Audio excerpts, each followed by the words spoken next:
Hey, this is LGBTQ&A, where we get to know different members of the LGBTQ community. I'm Jeffrey Masters, and I'm here today with Buck Angel. Buck is an activist, a sex toy designer, a porn performer and producer, and the only guy to win the AVN Award for Transsexual Porn Performer of the Year. Stay tuned.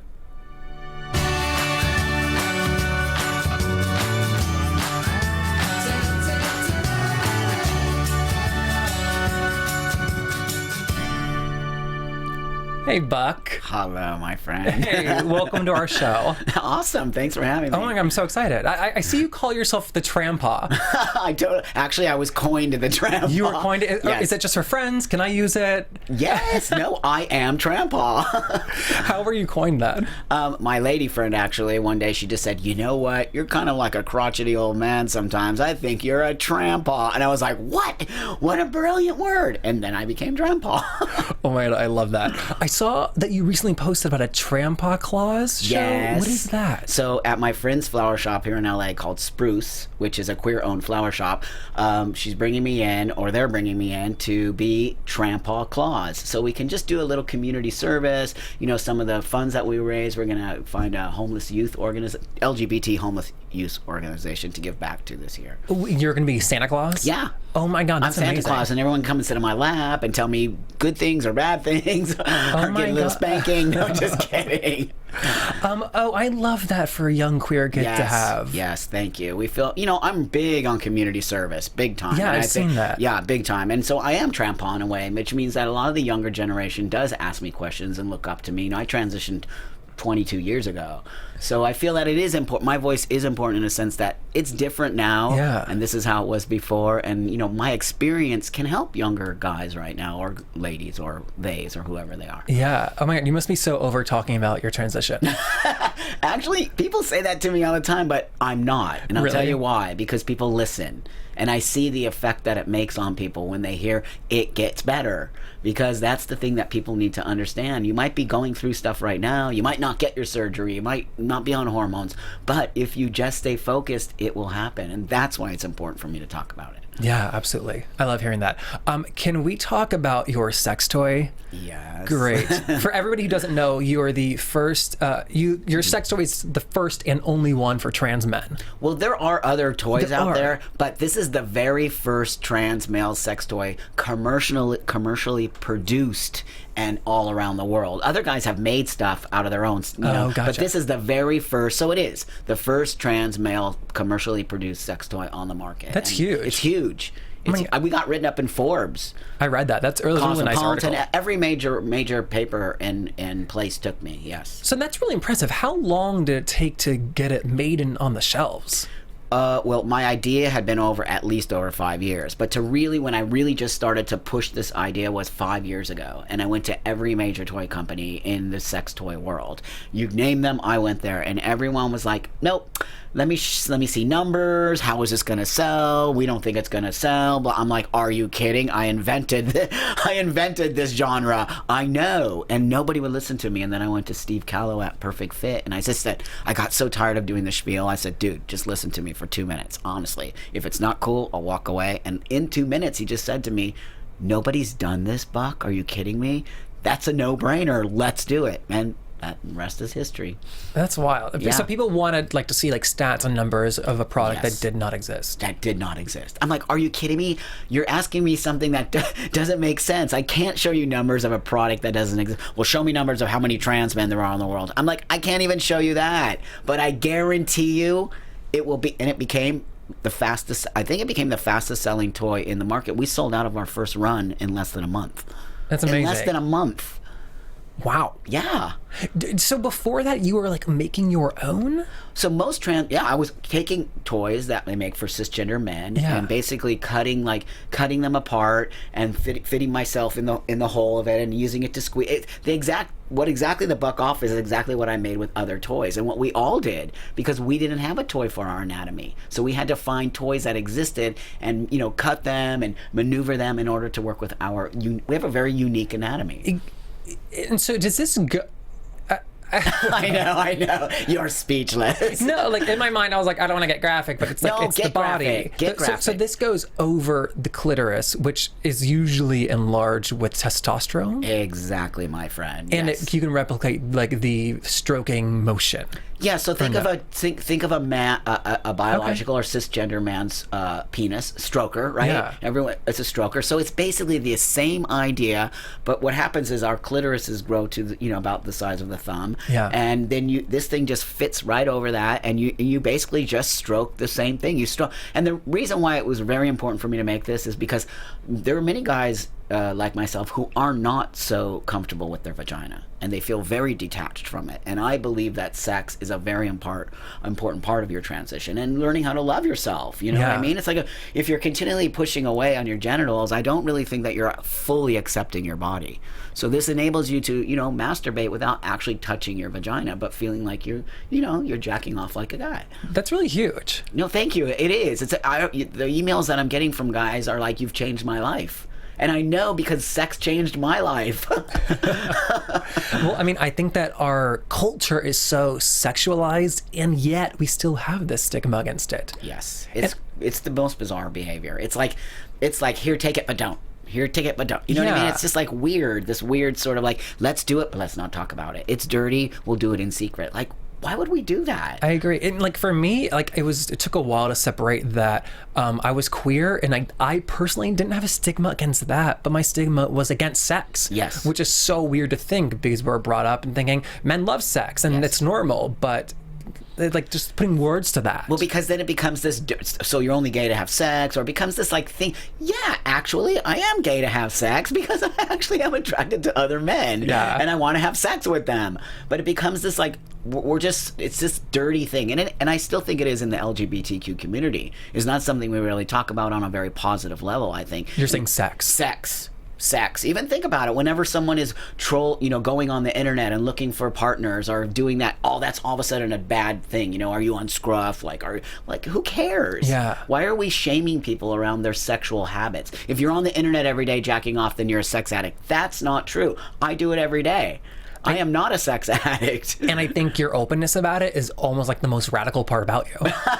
I jack off every day. I watch porn every day on the internet, and I love it, and it makes me feel happy. And that's all that matters. If it's making you feel happy and it's not stopping you from creating or doing the other things, then you're not an addict. Yeah. And I think that like the conversation that has been like left back because we're talking about sexuality. Yes. And we're thinking it in terms of sexual orientation. Yes. But we're not talking about like sexual feelings and our capacity.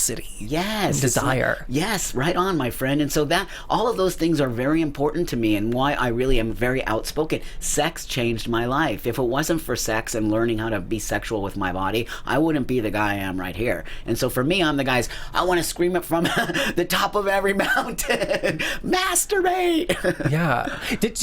You did porn. Did you feel this way about sex like through porn and discover it, or did you find that before? No, before, and it's the reason why I went into porn. It's exactly why I went into porn, because I finally had been so attached sexually to my body, and I was seeing no representation in porn. And we know porn has every representation. There were no trans male performers in the adult entertainment industry, and it was like, how is this? I mean, it was like, I couldn't even believe it. It's same with the toy. I couldn't even believe this didn't exist till I produced it. And I'm like, why is nobody talking about this? Why? And it comes back to our community. It really does. It comes back to our community being very shut down about talking about sex, talking about our bodies. If you look at it in a whole, we don't really talk about sex in the trans community. We don't. We don't talk about our bodies. We talk about many other things, but we don't talk about the importance of sex. I'm pretty much one of the most loud voices about that. You're the only one that I know of. Mm-hmm. I mean, I didn't want to say that, but yeah. I'll say it. Okay. Yeah. I mean, that's shocking, don't you think? Yeah, I do. I don't understand it at all. And I get a lot of backlash from parts of the trans man community that I shouldn't be speaking out about this, and I shouldn't be speaking about my vagina as if it's okay. And what are they upset about? That it triggers... I just got something from someone who just said, Buck, your vagina triggers me. Please stop talking about it publicly. And I'm like, okay, something is out of control here. You're like, but I have it. But it's mine. Right. And I can talk about my vagina. And I don't understand how my vagina has now become a trigger in the trans man community. I think like the place you're coming from too is that sex and like your relationship to your vagina changed your life. Changed my life. And you want people to experience that. Yes. You It's don't try like to force it on them. No, I don't force anything on anybody. I have my own platform. I've built my own platform. I am here doing my own thing. If you don't want to listen to me, shut it off. Don't look at me. Go do something else. So that's the thing that I never understood from this desire to come at me from a certain part of the trans male community, that as if I'm doing a disservice, or you know what I mean? Create something that you want to see. Yeah. Many people benefit from my work. Many, not just trans people benefit from my work. And that's the most important thing. Well, I saw that you got a lot of hate during the Trump's grab him by the pussy Right thing. On. You Yes, put out I a picture did. with yourself. Yes. And what did you say in the picture? It's a picture of me going like this, and a tank white undershirt, and then it says, "Hey Trump, I grab my pussy, I dare you." And everyone loved it. All the feminist organizations, all the women's organizations. And I did it because I'm a feminist. Yeah. I used to be a woman.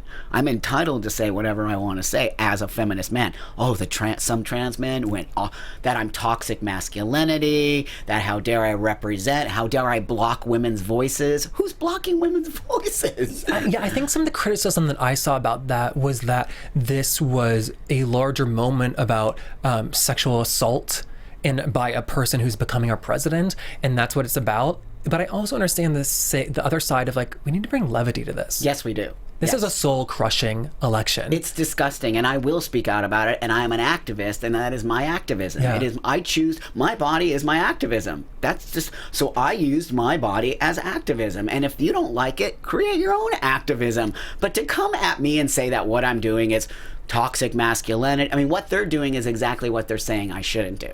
And I think the way these messages are communicated, it's hard to like see what they're actually saying, just because it's so like poorly done. It's poorly done. It's convoluted. And It's name calling, and it's bullying is what it is, and it's why I don't interact with them. You know, that's what the block button is for. And I've learned a lot, and I've learned the hard way. You just don't interact with trolls, because that's what they are. They'll just they want your attention. That's what they want. They crave to have interaction with you. And instead of saying, Buck, I'd like to have a really awesome conversation with you and dialogue, and let's figure out how come this is, I would have that conversation in a minute. But when you come at me, I'm shutting you down. See, I just don't have the gene where if I disagree with somebody online, I tell them. I just like close the browser. Yes. And I'm fine with that. And you should be fine with that. Or if you want to have a conversation, you say, excuse me, sir or mister or ma'am or whoever, I don't particularly agree with your thing here. How can we have a talk about this? And I can tell you what, that's called dialogue. Yeah. And that is the way change is made. In our community, we should be having dialogue with each other. We shouldn't be attacking each other, which is what's happening. And I think that this goes to like a larger issue of the lack of representation for minority groups. Mm-hmm. Since there's so few of you in the public eye, mm-hmm. It's like what feminists complain about. We demand perfection, and you're on this pedestal. And if you make one wrong move or do one thing that somebody doesn't disagree with, they knock you down. They kill you. Yeah. Yes, they kill you. It's happened to me many times in my early activism. I said things I shouldn't have said. You make mistakes as an activist. You make mistakes when you're growing. And I made mistakes. I've made this many mistakes in 16 years of activism. And these things will never leave me. They continue to bring them up. They continue to pull them out of places and say, a list of evidence of Buck being transphobic, you can easily take things I say out of context. Yeah. It's a very easy thing to do. But, people don't understand that it's difficult to be a big voice. It's difficult to have an opinion as a person like myself and continues to put it out there, because you will continually be attacked. And it's when you have to realize it's not about me. People attack because they're just not okay with themselves. Yeah, and there's so few trans voices out, like in the public eye, but there's also a lot fewer trans male voices. Yes, this is true too. I don't know why that is. I'm working on it. I have been working on it for a long time and really getting more guys to come out. It's the fact, and people wonder why I've been doing this for 16 years. It wasn't like I just started. I really built my brand and built my voice over this many amount of years. Now there's a huge opportunity for trans men to have voices, and I don't understand either why they pick on the people who have the voices instead of saying, you know what, I want to be an activist too, and this is not what I'm seeing, so let me do it. Right. In this day and age, you have the opportunity to do anything you want with the media, with YouTube, with every social media platform. And the people that we look up to, they're allowed to be like multi-dimensional people who I don't even want to say make mistakes, say things that you don't agree with, and that's okay. Right. But I have actually made mistakes. I've said things that were they were wrong. I shouldn't have said them. I posted photographs I shouldn't have posted. And that was, again, a learning experience. And I never did it again. And I made an apology, yet they will not let it go. Well, I think it's huge that you're like able to recognize that. I wouldn't be a good activist and I wouldn't be a good educator if I didn't. Yeah. Yeah. I think the most upsetting part for me about seeing some of the hate against you is that like we've met before. Yeah. And I think that you just like exude warmth and like it's like a singularly like loving energy. And so for like people not to see that. Yeah. Well, you don't see it. Thank you. I appreciate that very much because it is true. I am a very loving person. Yeah. I am a person who just all I want to do is create positive change for our community. Nothing else. I have no desire to be famous. It almost took me off guard the first time I met you. Because you were expecting me to be like, wow. I don't know what I was expecting, but I was not expecting such just like an open and like compassionate person. Yeah, because you have to look at my image, right? So people are only seeing like, one-dimensional image of me. And, I'm always like, rah, with my cigar, or I'm trampa. And, that's my image, hyper-masculinity. Yeah. But at the same time, I bring a sensitivity to that because I want to also change the image of what a hyper-masculine man is. And it isn't a man who is so shut down that he beats his lovers and he acts like a crazy person. No, it's a man who cries, a man who loves, a man who wants to create compassion and empathy in the world. So my idea is to, yes, my outside looks like this, but my inside is super, super soft and vulnerable, really. So yes, I get that hate because people make assumptions about me. Yeah. Do you find that people, your activism and your public speaking, do you find that people take what you say less seriously because you've done porn? 100%, my friend. I mean, it's changing for sure. It's changing because, first off, because I was lucky enough to get myself in the trans list, the HBO trans list, which really gave me a lot of sort of, it gave me a respectability that I didn't have before, and my voice got to reach such a bigger audience. Now people are understanding what I'm saying, whereas before people would just say, Buck Angel, he's just a porn star, or he doesn't really, oh, what a porn star know. People have this idea of what it means to work in the sex business, as if it's the only job you can do, or if it's you have to be stupid to be. Most of the people I know that work in the sex business are hugely intelligent people and very focused people, but it goes back to what we were talking about earlier. Sex is just this thing that we've been disconnected from, in society, and we're not supposed to talk about it. Oh, it goes all the way around. Yes, it does. Wow. Are you still performing?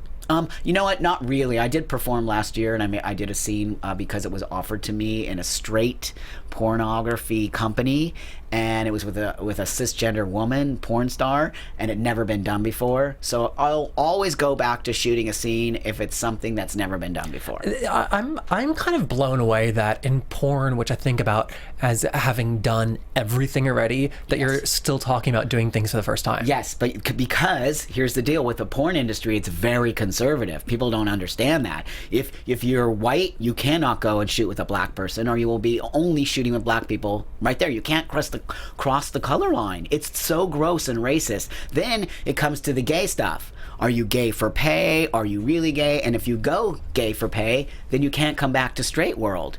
It's very straight, gay, separated, color separated. Even today. And it's why I haven't ever been in a straight, you know what I mean by straight, like the customer base is straight guys. I've never been in a film like that because they never thought that the audience would want to see me. And I understand it from a business standpoint, but I don't understand it from a way that the pornography world has a huge opportunity to make change in this world. I've used my pornography to make change. So when Evil Angel asked me to do this movie, and I was like, of course I'm going to do that. It's going to make change. And it did make change. Wow. So that must have been huge for you, like working so hard to get into the porn industry to win the AVN award. It was huge. It was it was 2007, and no one's ever won it since. No other trans man has ever won it since, which is so sad for me, because the whole reason for me to get in here was to bring it and make it into a genre and to invite more guys, but they just don't. There are some guys doing it, but it's just still about this many guys. Yeah.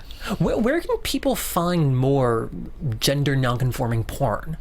Pink and White TV, Pink and White label, they're great. They're a queer-owned company in San Francisco, and they do a lot of great stuff. My movies stream on their channel. I really like them. They do really super, super queer. And other than that, there's not a huge amount of stuff out there. There just isn't. It's not a big seller. So you can't produce something unless you're making something. If you have advertisers, right? Yeah. You need to make to produce. It's this cycle, and porn doesn't make the money it used to make. Really? No way. Come on, it's free on the internet. None of my porn makes money anymore. I give it away for free. Huh. Because I have to. The reason that people they maybe buy my movie or they find it, they rip it off and they put it on the internet. It was going so much that I was only spending my time sending out cease and desist letters. And I'm like, I have to figure out a better way for this to work for me. So what I did is I said, take it and I'll start producing products. And so I started producing products for that reason. So that, I can't stop people from stealing. Right. I can't. It is, and that's like not your responsibility as like the performer, unfortunately. Actually, it is, no, because they're my movies under my label. They're all my label movies. Oh, they're Buck Angel Entertainment. They're Buck Angel Entertainment. They steal them all and they put them up on the internet. And then I just said to myself, okay, this is just getting out of control. How can I make it work for me? And I just said, I'm stopping going to hunt my movies down because it's not going to work. And I have to figure out another way to generate income, speaking, going around the world, performing, producing products. Yeah. When you're shooting a scene, is it the final product is derived to give someone pleasure? Yes. But during shooting of it, is it as big of a turn on for the people who are shooting it as it is for the people watching? That's a good question. For me, and I can't speak for anybody else, but for me and also for me as a performer, that was always the most important thing. If me and you are going to shoot a scene, we better really be into each other. If we're vibing out on each other, and it's not going to happen. I'm not going to shoot the scene because you can see that. I can see that as a producer, as a director, and as a performer.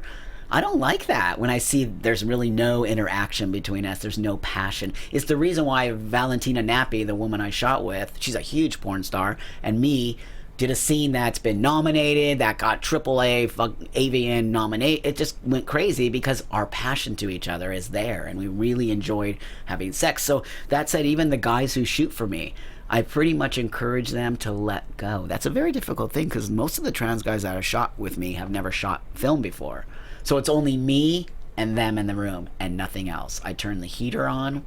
I make it very warm in there so that they start to feel hot. And as I'm talking about, tell me about your transition, tell me about how you feel, and I start to take my shirt off. I'm not having sex with them, but I want them to feel sexy. So I'm interviewing them while they're starting to feel hot and sweaty, and it gets them to this desire of, I want to be out of these clothes, and I'm starting to feel comfortable. It works every time. That's really amazing to talk about like one's transition in like a pleasurable environment and frame it that way, as opposed to this dramatic thing. No, I don't do that. I actually do a series called Sexing the Trans Man, and it's a docu-porn series, and I'm on the 5th volume. And what it does is I interview guys, and then I have them do a sex scene for me. But I interview them before you even get to see them have sex. So I humanize them, right? I let you learn who is Tony. Tony's this cool guy who was a woman, became a man, and now is very sexual in his body, and it works every time. Oh my God. How do you help people get more comfortable with their own just sexuality? Talking about it.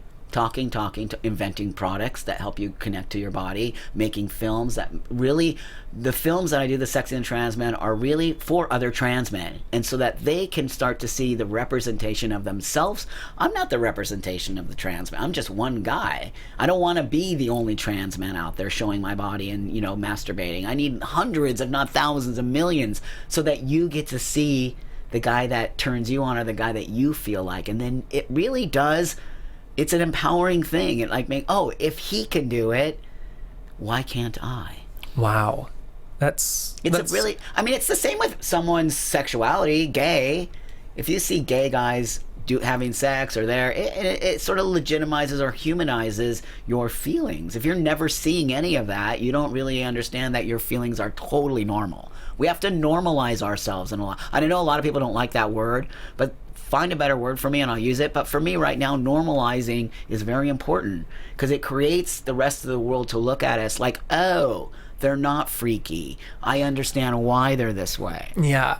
And to see you're not just comfortable with your body, but you love your body. Yes. There's such a massive distinction there. There is. And to see an example of somebody who loves their body, it's like, oh, wow. I know it sounds actually kind of egotistical or narcissistic, but it's not that way. Yeah, and it's not like a queer or trans thing. No, it's just a person. It's a human thing. Yeah. And that's why I actually tell people that I'm actually a human rights activist. I'm not a trans activist.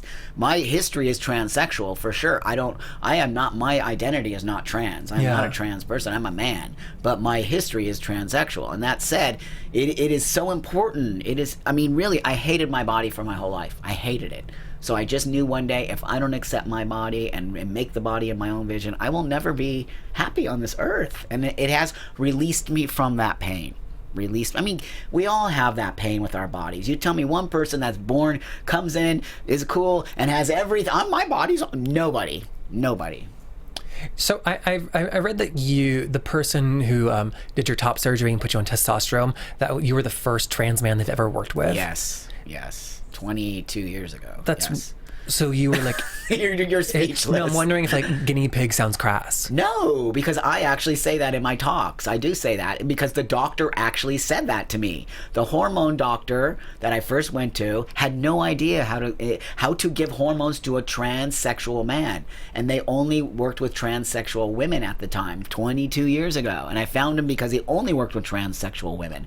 And I couldn't find a doctor here. And when I went to him, he was like, I've been doing this for 30 years, Sonny. let me just tell you, I'm willing to work with you, my friend, but I don't know what I'm doing. And these are the words that came out of his mouth. You'll be my guinea pig. And for 1 second I hesitated, and then I said, I can't hesitate. It's life or death. If I do not take this opportunity right now, I am going to kill myself. I knew it. And I took the opportunity, and the rest is history. Wow. Yeah. It just hurt too much inside. You said you have to try this. And my mantra used to be, if it doesn't work, I'll kill myself. And that pretty much applied to everything. Can you imagine that just being your mantra? Not like, my mantra today is, I love life and gratitude is amazing. That's my mantra now. Well, my mantra before is, if it doesn't work, I'll just kill myself. That's horrifying and sad that someone had to believe that about themselves, that there was never going to be a future. Yeah. Never. And then this man gave me a future. Even though he said, you're going to be the guinea pig, he gave me this future. He was so loving and so amazing to me. I've never had anything but a loving experience from my medical side of the world, ever. And imagine, they never dealt. Yeah. That's real medicine, and that's real doctors. Did you stop thinking about suicide after you transitioned? 100%. Never thought about it again, ever in my whole life of transition. I've never thought about killing myself. I would say in the first month I was nervous, because back in the day there was no internet, so I couldn't Google sex change. I couldn't Google what does a trans man look like. Where today you just inundated with it. So I had no understanding of what I was going to look like. Oh, because your body's changing. You have no idea how far it'll go. Or my God, if you look at pictures of me before, I was a woman, and today there's no problem with me. I look like a dude for sure. No one ever even questions me. But this is all testosterone. The only thing is my chest, because I had surgery, but everything is testosterone. That's it. Does it feel different in your body? 100%. The testosterone? Really? Yes. I can tell when I take my, so I have to inject testosterone every 10 days for the rest of my life, because I don't have testicles and I don't produce testosterone. So basically, I can actually feel the sort of, I have testosterone in my body, and then it actually goes down. So I feel hormonally sometimes a little off balance, and I have to adjust where I'm at.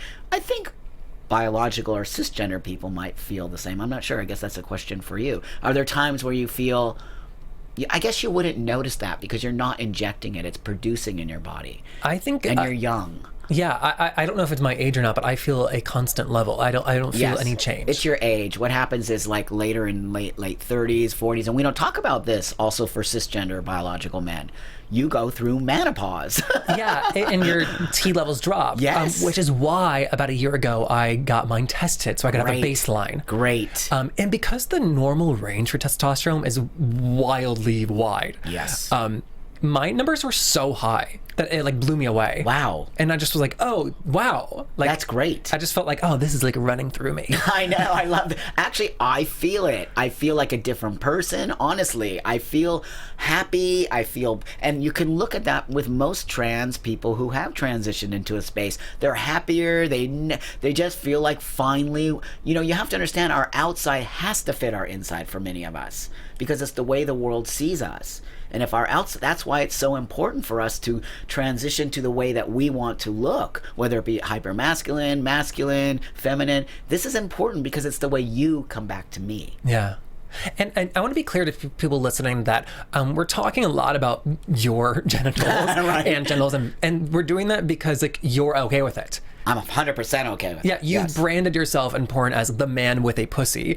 And so that's why I'm asking these questions. Right. No, it's not. And I just want to say you're not disrespectful. You've never been disrespectful. Thank you. You've always been very upfront with me. And you asked me even before the show, what would you like or not for me to say? And let me know if it gets too personal. I just want to let people know who like might be like, whoa. I appreciate that. We don't do that normally. But while we do, I have another question. And I want to say here on your show that nothing offends me. And if it does, I'm very forward about that. But honestly, the reason that I'm here is I'm an activist. I'm an educator. It is important to ask me questions that many other trans people won't answer. They won't talk about their genitals, and that's okay. But I will talk about it, and I will pretty much talk about anything. I really appreciate that. And you've famously said that you love your vagina. Famously, yes. Can I ask what that means? Sure.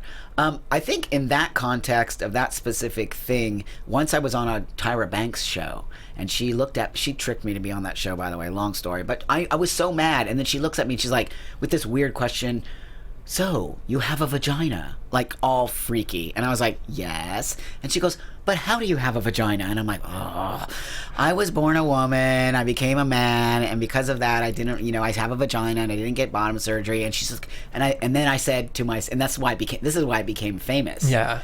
And I looked at her and I said, I love my vagina. And her face dropped and she said, you love your vagina? And I said, of course I love my vagina. And then it was like my opening, and I looked right at her eyes and I said, don't you love your vagina? And her face dropped and she made the most crazy face and she was like, no, I don't love my vagina. Powerful.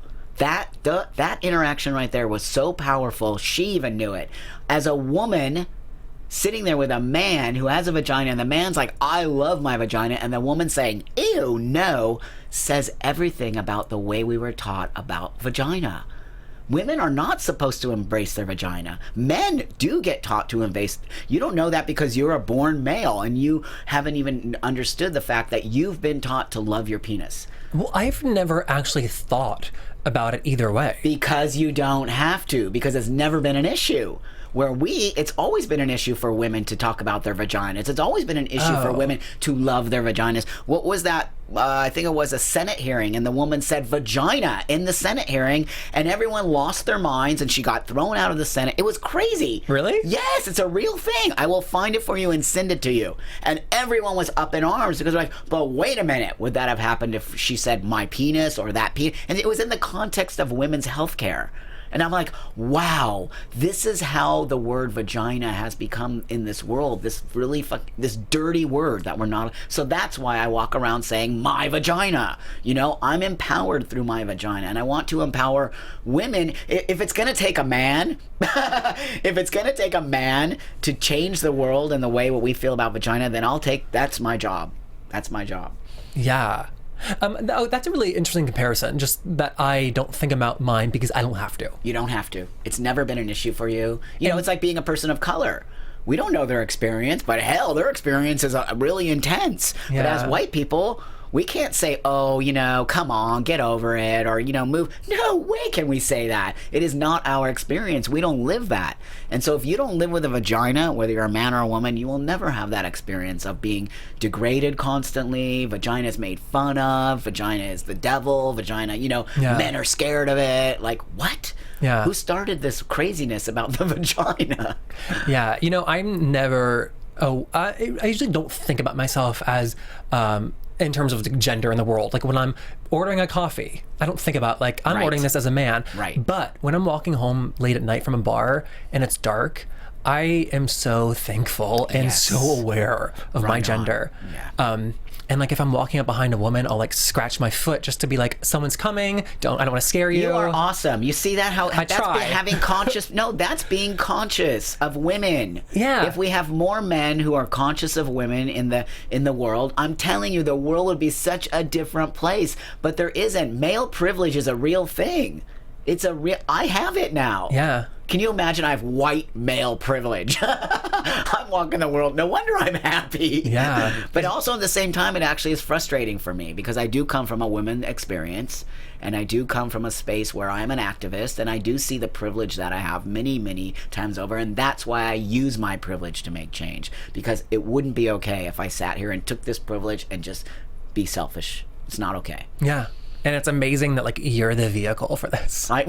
Isn't it weird? My vagina is the vehicle. Yeah. It's crazy. Women are like, I love my vagina. Who taught you this? Oh, Buck Angel. Yeah, but I mean, my God, if it ever got to that level, I'd be so happy because it would be like, yeah, you know? Yeah, you are such a happy person. And just looking back and like what you've survived, it's incredible. What are you like afraid of now? Like what causes you stress? Are you kidding? Well, I don't think in my personal life I have a lot of stress. I do have fear every once in a while, stuff like regular people have, money stuff, these kind of things, you know, business stuff. But I think on a bigger level, right now for me, what I would say, I'm not a scared person. I've come out of my fear and I'm not. But what I am concerned with, and it's going to become political now, of course, is the political climate in this country. And I don't know how the fuck, are we allowed to say that? Absolutely. I don't know after I say it. I don't know how we got here. I'm a little bit disturbed for my own community and the fact that my community has become so divided in this, because there's many people within the LGBTQ community who have voted for Trump, and I'm just blown away. I'm blown away. I don't know if you're a Trump voter. I'm just making an assumption that you're not, but you could be. But I want to have a conversation. I want to have a conversation with somebody in my community as to why they would choose somebody like that. There is not one good value that person brings to the table other than the fact of economics. This is what he reached our people, through economics. Wow. If you think about it, look at his rhetoric. It's all about economics, and it's his rhetoric and his fear, and that's how you get people to vote and change, is by making fear, and he put fear in everybody. Do you think the majority of people that provide you with hate on social media and like dissent, are they part of the trans community?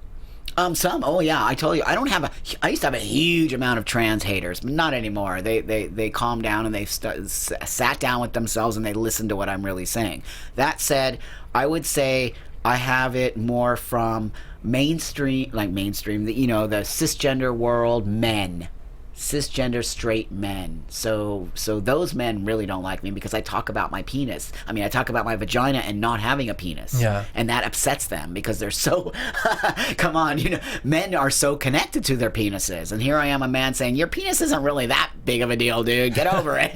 Well, I mean, like the first person who comes along always kind of needs to be the loudest. Yes, this is very true. Most definitely. As a pioneer, you have to scream, scream, scream, scream. But that said, I'd say I have hate more from them and also from the trans men in the community, and some trans women can be that way too. But honestly, I don't even think about the haters anymore. They're really, it's dwindling. My hate is dwindling. I don't even see, and the haters who do like me, they stay in their little bubbles and they don't even confront me. Good. They do it in this way where somebody will come to me and say, somebody was saying bad things about you on the internet. I'm like, and if they really need to, why don't they say it to me? We have bigger enemies to fight. Yes. Why are we bickering in our community, my friend? Why are we doing that? Yeah, I agree. Before I let you go, you have more sex toys on the horizon. Is that correct? Yes. So I released the Buck Off, and the Buck Off just went insane. And then the owner of the company, Steve Callow, said, well, my friend, I just have to tell you how incredibly proud I am of you and this. And it's just made me so excited that, you know what? Let's do a whole line of Buck Angel toys. And I was like, what? And he's like, of course, that's a no-brainer too. So yeah, I'm releasing 2 new products in January at the shows in Vegas. What are they? I'm not telling you. Oh, fine. Wait till you see. All I'm right. so excited. It's a game changer. Oh, fantastic. Yeah, it's a game changer. I'm so lucky. I am. That's amazing. Thank you. Are you gonna be making like good money from it Well, soon? I'll tell you this. I'll be honest with you about the financial gain. I'm not making hardly any money off of that. And the reason why I'm not is because I chose not to. So as a sex toy manufacturer, they understand how to market and how to put it out there and price points. And so an original price point of that would have been somewhere around $50 or $60. And so for me, this is a community service. It is not for me to make a lot of money on. So I said to the guys, I said, look, I'm going to tell you right now, the trans male community has no money. We don't have money. They don't have jobs. It's difficult to get jobs. You're dealing with surgeries. You just don't have a lot of money. So I cannot make a product for $60 or $70 and expect my trans brothers to dish out that kind of money. I won't feel comfortable. And then everyone's going to think I'm just doing it to make money off the community when that's not the reason I made that. Yeah. So I actually got it all the way down to $29.95 retail, which is incredible, I have to tell you, because now it's affordable. It's accessible to my community, and that was the most important part. So that is huge. yeah, so I'm not a millionaire. I'll never be a millionaire from that. I'll be a millionaire from something else. I didn't say millionaire. Okay. And then As you see, that's in the back of my head. One day I will be a millionaire. And then I always like to ask people about their tattoos because I find them fascinating. Yes. You're almost covered. I am almost covered, actually. And come on, we could be here for 10 days. It's just... Tell me about the one on your back. Oh, you've pervert across your back. Pervert came... If you squint, it looks like perfect. It totally does. It's embarrassing. People will say, does that say perfect? And I'm like, oh, I'm so embarrassed right now. No, it's pervert. That came from a part of my life when I really was experimenting with my sexuality a lot. And I was experimenting in the BDSM world, and I was experimenting with fetishes, and I was experimenting with all this sexual play. And then I just said to myself, I am such a pervert. And pervert is such a great word to me. It's such a powerful word. And it really gets a bad rap. If you look, pervert, people just, it's a derogatory statement to a lot of people. And I wanted to reclaim that word as a way of saying, no, I actually am a pervert and I'm very proud of it. So I thought about doing that with the word tranny too, because tranny's become a very bad word that we're not allowed to use anymore, which I actually will disagree with you, and then why I'm using the word right here. I disagree with that, totally. And I think that people fall on both sides. Yes, of course. Obviously, I'm not the authority. Of course. But, yeah. And I'm not the authority either. All I am is a person who comes from that experience and used that word for many years of my life, along with my trans sisters. And for some people in this community to think that they have the right to tell us how to speak or to reclaim words is irresponsible, disrespectful to elders who have reclaimed that word and have used that word. And to now put it out in the world that tranny is a derogatory statement. 100% it is. But the only way you can get people to stop using a word is by reclaiming the word. And where do you think the word queer came from? Yeah. You know the history of the word queer. Of course you do. Look at what does your sign say right here? It's how I self-identify. Yeah, of I course. prefer it. But how did it get to be a word that we can now reclaim when many older gay men hate that word? Yeah.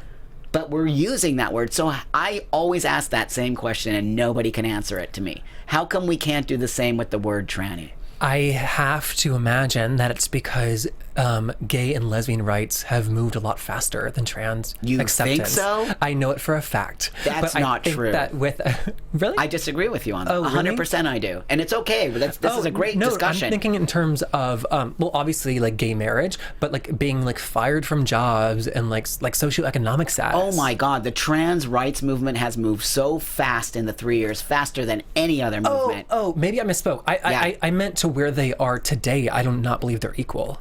They're equal on some levels. Maybe trans have more rights than gays. Really? Oh, yes. And I'm telling you, as a transsexual person who transitioned 22 years ago, I'm watching things that I would never think that I would see. We got name changes. Come on. We're getting health care. We're getting things that gay people still don't get. I mean, we fought forever to get gay marriage.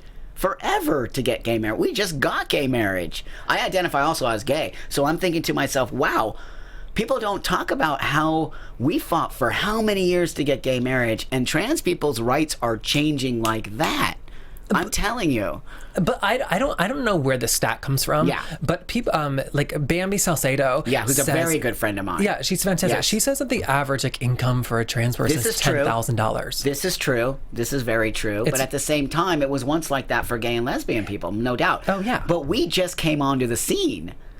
Right? Yeah. We kind of just came onto the scene. We were still not, our community is huge now compared to what it was 5 years ago. Oh, absolutely. So the gay and lesbian community has been working towards that for many more years than we have. So I think if you put it in context of the years that we've been fighting and you've been fighting, I think that we're moving pretty fast. I'm moving fast. I would say not quickly enough.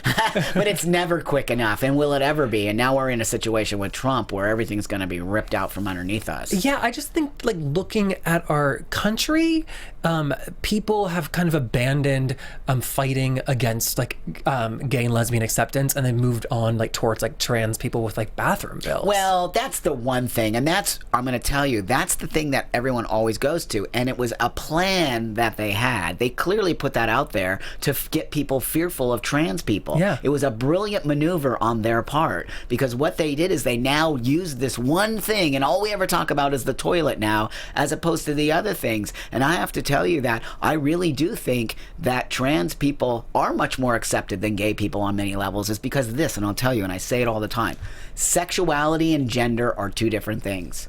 You are, I'm assuming, a gay man. Yes, I'm okay, queer, yeah. So you are a queer man. Same word. Okay, same thing, right.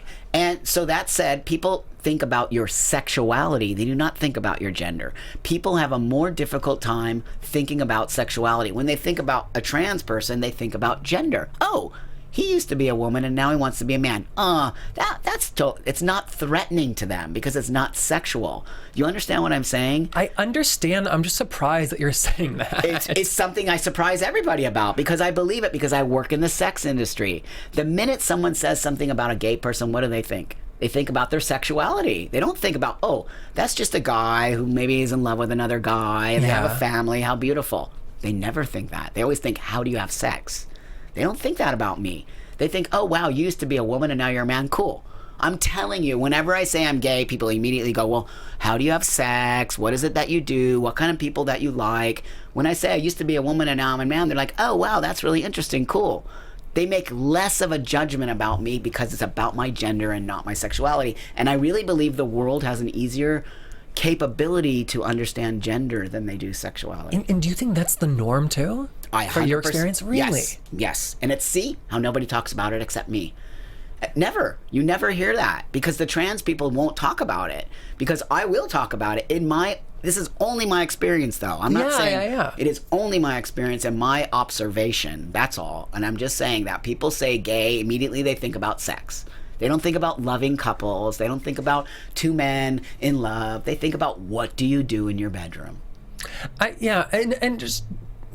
just think about trans acceptance and the high suicide rate. Oh, there's a huge suicide rate because that's also, and there's a huge suicide rate in the gay community too. Let's not be. It's nowhere near the trans community. It's 25% versus 40%. But it's grown tremendously now because we have a higher rate of people transitioning. That's the other thing. And we don't have any medical. We have no medical care for trans people. Zero. Wow. We can't go in and say, you know what, I need hormones, and then your insurance company doesn't pay for that. They consider it elective. They consider everything I have about myself, my surgery, my hormones, elective surgery, as if it's a choice. It's not a choice. Your sexuality isn't a choice. No. It's just natural. My desire to be a man is not a choice. It is a medical condition that needs to be fixed through surgery and hormones, and it should be covered through. So yes, this is where suicide comes from. But it's also because we haven't been having this large conversation. Yeah. This just started. Yeah. As an old trampa, I'm telling you, the world is changing for trans people. I'm telling you, I'm the guy who always looks at the higher part of it, not the guy that says, well, of course we still have a lot of work, but we need to be grateful for what we have now. 22 years ago, I was a guinea pig. Never would a doctor say that to you again today. No. So you have to understand where I'm coming from and why I tell my trans community to be more grateful. Definitely keep fighting, and we need to change things, but be grateful. 20 years ago, you couldn't do what you're doing. 5 years ago, you couldn't do what you were doing. Things are changing. Be grateful for that. Wow. That is not how I thought we'd end it, but I think it's a great place to end it. Right on. Thank you for really being here. Thank you. It's fantastic. It means a lot to me. I appreciate it. Absolutely. Thank you. And everybody at home, thank you for watching. Thank you for commenting and subscribing on iTunes. That's hugely helpful. And we'll see you next week. Goodbye. Bye.